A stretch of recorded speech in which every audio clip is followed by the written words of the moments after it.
안녕하세요. 누에고입니다. 남자 얼굴도 여자 얼굴을 이렇게 여러 시점으로 한번 그려보았잖아요. 주로 이제 정면이 되었지만은 남자 얼굴도 정면하고 뭐 측면 정도, 약간 측면 이렇게 좀 여러 가지 뷰를 중심으로 좀 그려볼까 합니다. 그 일부는 뭐 사진을 보고 그리는 것도 있는데 거의 한 대부분이 좀 창작이라기 해도 그냥 뭐 저의 습관처럼 그려지는 얼굴들인 것 같습니다. 이 동양인 얼굴도 뭐 좀 더 그려볼 텐데요. 동양인도 뭐 좀 사진 참고를 주로 하고는 있지만은 뭐 이렇게 뭐 그닥 이렇게 막 닮지는 않은 것 같아요. 지금은 왜 그러냐면은 제가 이렇게 막 그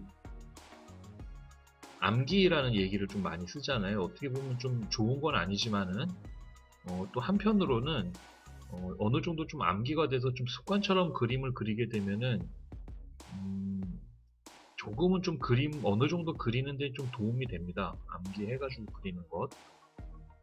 음, 그 오늘 구독자분께서 이렇게 그 댓글로 이제 좀 질문을 하셨는데 이렇게 뭐 소묘를 하면은 뭐가 좋아지냐, 드로잉을 하면은 뭐가 좋아지냐라고 하는데 이렇게 그 질문에 제가 답을 좀 잘 못 드리겠더라고요. 뭐가 좋아진다? 그림을 잘 그리기 위해서 어떤 팁과 어떤 테크닉이 있는가? 이제 그 부분을 물어보신 것 같아요, 사실은. 그 어떤 그림을 잘 그린다라고 했을 때 그 주제와 상관없이 어떤 그린다는 것 자체의 어떤 뭐랄까 좀 원칙적인 이야기를 하는 거는 좀 어려운 얘기인 것 같아요, 제가 보기에는. 하지만 그냥 단순히 사람을 그린다라고 했을 때, 그거를 우리가 그릴 때 닮게 닮게 그리려고 하는 게 가장 기본적인 모습입니다. 우리가 그림을 그릴 때는. 그렇다라면은 닮게 그리려고 한다고 하면은 우리가 뭔가 대상이 있다라는 건 분명하죠. 그럼 그 대상을 보고 똑같이 이제 그리려고 노력을 하는데, 제가 이제 비율과 방향을 이제 그 몸을 그릴 때 좀 강조를 많이 하잖아요. 어쨌든 크기감이 제일 중요합니다. 전체적인 크기. 그리고 크기 안에서, 뭐, 각 부위별로 이제 방향이 좀 다르니까 그거를 강조는 드리는데, 가령 얼굴을 그릴 때 같은 경우는 얼굴의 전체 길이 있잖아요. 길이와 가로, 폭, 뭐 가장 넓은 부분이 뭐 머리통이 될 수도 있고 광대뼈가 될 수도 있고 그 가로, 세로의 비율에서 뭐 이렇게 중심선 긋고 중앙 세로선도 그어가지고 어느 정도 위치에 눈이 위치하고 그런다라는 거는 최대한 닮게 그리기 위해서 그려보다 보니까는 일반적으로 가장 실패 확률이 적어서 그 방법을 쓰는 겁니다. 그 정도 방법에서 더 확실한 답을 요구를 한다고 하면은 더는 드릴 말씀이 없죠, 사실은. 그리고 그 방법이 뭐 옳은 거냐, 그 방법만이 진리냐, 뭐 단순히 그런 건 아닙니다. 저 같은 경우는 제 그리는 스타일을 보면은 아시겠지만은, 어쩔 때는 그냥 눈썹부터 그릴 때도 있고요. 주로 눈부터 그리는데요. 눈 한쪽 그리고 적당한 그 눈하고 눈 사이의 거리를 좀 어느 정도 암기가 된 거죠. 한 요 정도 눈과 눈 사이 하나의 텀 정도로 그리면은 크게 실패하지 않는다라는 어, 가정하에 그리고 그 두 개의 눈 사이의 비율과 사이에 코가 위치할 거 아니에요? 그럼 그 코의 세로의 어떤 길이의 비율을 그러니까 이제 그리다 보니까는 어느 정도의 그 대상의 인상을 보고 좀 코를 좀 더 길게 그려야겠다. 조금 더 짧게 그려야겠다. 이제 그런 그 뭐랄까요? 경험이 좀 쌓이다 보면은 그런 뭐 감이 좀 오죠. 그 감을 갖고 그리는 거죠. 보고 닮게 그리는 게 쉬운 일은 아닙니다. 어려운 일이에요. 그리고 서양 미술사를 본다 하더라도 그 닮게 그리려고 굉장히 많은 노력을 해요, 화가들이. 그래서 뭐 별의별 방법들을 다 고안을 해내고 결국에는 카메라 기술까지 받아들여가지고 사진을 찍어가면서까지 해서 그 윤곽선을 얻어내는데 정말 오랫동안 고민을 한 거죠. 똑같이 그려내려고. 어떤 대상을. 그래서 그만큼 어려운 거고, 오히려 그 카메라가 나오면서 카메라를 적극적으로 활용하면서 형태에 대한 부담이 적어졌기 때문에 좀 더 또 다른 방식으로 그림을 표현하는 어떤 여러 가지 기법도 나오고 방법도 나오고 아이디어도 나오는 거죠. 가령 그 고전 미술의 어떤 그 틀에서 좀 벗어나고자 하려고 형태보다 색채에 좀 더 민감하게 반응을 했던 인상파 그림들도 있고, 그리고 그 르네상스의 그 방식, 그 투시 원근법을 발명해내잖아요. 르네상스 시대 때 브루넬리스키라는 화가입니다. 두오모 성당을 이제 그 돔을 완성한 사람이죠. 투시 원근법으로 이용해서 했다는데 뭐 구체적으로 어떤 방법을 썼는지는 잘은 모르겠습니다만은 그 돔 같은 경우는 원근법도 얘기가 나오지만은 사실은 돔 안에 작은 돔이 있어가지고 그 무게를 떠받치는 뭐 그런 구조거든요. 그런 것도 이제 뭐 영상이나 이렇게 책 보면은 그 과정 나와 있는 걸 이렇게 좀 읽어봤는데 뭐 완벽하게 뭐 제가 건축가가 아니기 때문에 뭐 잘은 모르지만 하여튼 그런 방식이 있었다. 하지만은 브루넬리스키의 그 원근법, 우리 투시 이런 얘기 많이 하잖아요. 뭐 2점 소실, 1점 소실 그거를 만들어냄으로써 우리 그림으로 치자면은 그 캔버스잖아요. 2D 베이스란 말이에요. 바탕에. 거기 안에 공간을 넣어버린 거예요. 그 실제의 어떤 자연에서 보여지는 공간을 아주 논리 정연하게 그려버린 거죠.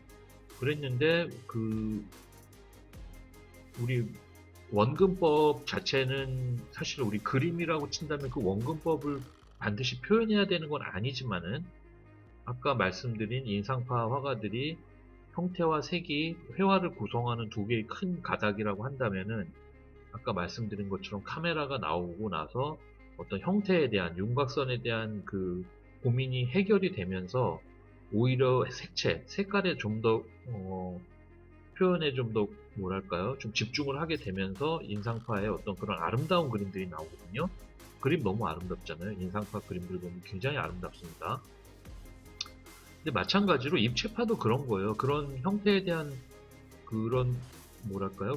큰 고민, 어려움이 해결이 되니까는 의심을 하는 거죠. 또 이게 과연 그 캔버스에다가 입체를 표현하는 거가 정말로 그 방법만이 옳은 거고 그게 어떤 미의 어떤 전범인 거 마냥 이제 여기는데 입체파는 그 대상을 보는 입체의 시각을 좀 더 다른 방식으로 본 겁니다. 그러니까 좀 더 진실된 그림이다라고 한다면 토시 원근법에서 보여주는 원근법이 어쩌면은 좀 더 진실된 어떤 우리의 사람을 둘러싸고 있는 어떤 뭐랄까 입체감 그걸 표현하는 진실된 방법이 아닐 수도 있다라는 생각이 들어가지고 실험을 좀 해본 거죠. 그래서 사람의 진실된 모습이라면은 정면, 측면, 뭐 윗면 여러 가지 뷰에서 본 여러 가지 모습을 한 화면에 집어넣어서 재조합을 해가지고 나오다 보니까는 또 피카소 같은 그림이 나오고 그거는 닮게 그리려고 한 게 아니라 사람을 보는 관점을 다른 방식으로 좀 혁명적으로 바꿔버린 케이스라서 그래서 아마 뭐 좀 더 유명하지 않을까 합니다. 하지만 다시 우리 스케치로 돌아와서 제가 이제 뭐 이렇게 낙서하고 이러는 낙서는 뭐 낙서라고 할게요. 이렇게 사람 그리는 거는 뭐 피카소처럼 그렇게 뭐 거대한 틀을 가지고 하는 건 아니고 그냥 뭐 사람을 그리는데 물론 뭐 닮게 그리려고 뭐 최대한 노력은 할 때도 있고 아닐 때도 있지만은 음, 어떤 아까 말씀드린 뭐 수평선의 뭐 몇 분의 1, 수직선의 뭐 몇 분의 1 반반 해가지고 큰 구도를 짜는 거는 첫 번째는 뭐 캔버스에서 안에서 이렇게 구도를 잘 맞춰 그리려고 하는 어디 잘리지 않게 하려고 하는 의도도 있지만은 어쨌든 사람이 가지고 있는 일반적인 비율들 그런 것들을 좀 실패하기 좀 덜 실패하려고 만든 어떤 좀 일반적인 방법이고 그 방법이 반드시 그렇게 그려야만 된다라는 건 아니에요. 네, 저처럼 그냥 눈처럼 그리고 코 길이도 그 이미지 보고 거기에 걸맞는 어떤 길이를 그리고 뭐 실패할 수 있잖아요. 당연히 실패를 많이 하겠죠. 하지만은 뭐 이렇게 그림 자체가 좀 재밌다고 가정한다면은 계속 반복되는 것 자체에서는 크게 이렇게 어려움을 못 느낍니다. 저 같은 경우는. 제 마음에 들 때까지 예를 들어 반복해서 그리는 게 힘들지만 않는다면은 눈부터 그려도 되고, 제가 뭐 쇼트 영상에서 그림 그릴 때도 뭐 이렇게 인체를 전체를 그릴 때 발이 먼저 중요하다라고 생각되면 저는 발부터 그리거든요. 다리가 더 중요하다 그러면 다리부터 그리고 나중에 적절한 위치에 끼워 맞춰요. 끼워 맞추고 그게 안 맞을 때도 있지요. 안 맞을 때 있는 거는 쇼트에 안 올립니다. 망쳤기 때문에 그냥 확 구겨버리고. 하지만은 어느 정도 많이 그리다 보면 그것도 좀 감이 생겨서 대충 맞게 돼요. 제가 좀 말이 좀 너무 이렇게 신뢰가 안 가는 스타일로 말씀을 드려가지고 죄송합니다만은, 그 댓글에 너무 구구절절하게 그 질문을 남기셔가지고 제가 막 그 뭔가 답을 말씀을 드리고 싶은데 이제 뭐 채팅으로 이 댓글밖에 안 되니까 이 영상을 좀 빌어서 뭐 남자 얼굴 이래저래 좀 그려보면서도 또 제가 이렇게 이런 의견이 있다. 눈코입부터 그려도 전혀 상관없고 어디서부터 그려도 상관없지만은 우리가 뭐 일반적으로 미술학원 가면 이렇게 뭐 구도 잡는 법 뭐 그런 거 가르쳐 주는 거는 그래도 그나마 그렇게 그리는 게 좀 실패의 확률이, 형태를 이제 윤곽선을 그려낼 때는 실패의 확률이 좀 적기 때문에 그 방법을 가르쳐 주는 거고, 그 방법이 절대적인 건 아니다. 그냥 어디서부터 그려도 전혀 상관없습니다. 그리고 그리다 보면은 본인이 조금 편해지는 어떤 뷰나 그런 게 나와요. 선 방향도 오른손잡이와 왼손잡이가 선 쓰는 게 다르기 때문에 그 차이들이 다 있거든요. 그래서 너무 걱정하지 마시고, 그 어디서부터 좀 막 그려봐도 상관없으니까는 좀 너무 고민하지 마시고 그냥 일단 혹시 그림을 그려보고 싶으신 분들은 그냥 그리셔도 되고,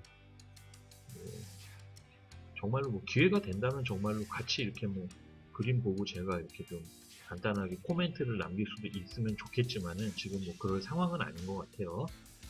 하지만은 뭐 많이 그려보고 많이 틀려보고 또 어쩌다가 운이 좋아서 또 좀 잘 그려지고 그러다 그게 좀 지속되면 좀 더 욕심을 부리고 그러는 게 아무래도 뭐 사람 마음 아니겠습니까? 그러니까 편한 마음으로 너무 답을 요구하시니까 제가 답을 못 하겠더라고요. 근데 뭐 아시잖아요. 뭐 답은 없는 거 아시잖아요. 답은 없습니다. 어찌됐건 본인만의 어떤 스타일을 찾을 때까지 뭐 무식하게 그려라 그런 건 아니지만은 미술학원에서 가르쳐 주는 것도 아주 현명한 방법이다. 너무 고민하지 마시고 좀 틀려도 좋으니까 많이 그려보는 걸로 해보시면은 도움이 되고 뭐 그럴 것 같습니다. 지금 남자 얼굴도 여자 얼굴 마찬가지로 이렇게 좀 계속 그려봤어요. 뭐 정면만 그리는 건 아니고, 그리고 자세히 보시면 저도 막 비율이고 뭐 눈의 위치 위아래 조금씩 틀리고 뭐 눈 사이도 좀 멀고 막 그래요. 뭐. 하지만은 어쨌든 이렇게 그리면서 또 좀 기분도 좀 푸시고 뭐 스트레스 해소도 되고 그러면 좋지 않을까 생각을 합니다. 장황하게 말이 많았지만은 어찌됐건 시청해주셔서 너무 고맙습니다. 너무 고맙고 또 계속 좋은 콘텐츠로 만나 뵙기를 약속드리겠습니다. 고맙습니다.